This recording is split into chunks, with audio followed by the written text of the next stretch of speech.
Magandang tanong ito, Jong. Kung hindi makukulong sa di pagbayad ng utang, ibig ba sabihin ay wala ng habol? Aba hindi.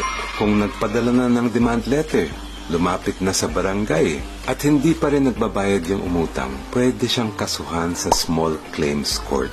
Ang Small Claims Court ay pinakasimple at pinakamabilis na paglilitis ng mga kasong civil o civil cases. At hindi na ito kailangan ng abogado.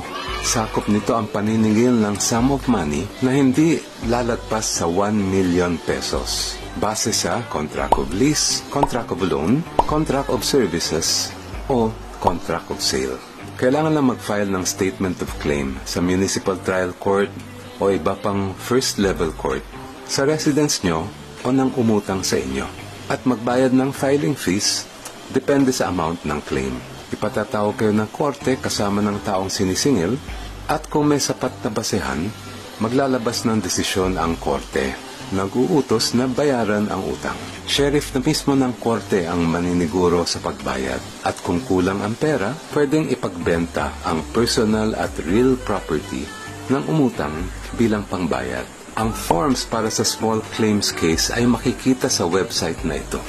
Laging tandaan, maging responsable sa mga obligasyon natin. And that's your legal life hack, mga anak.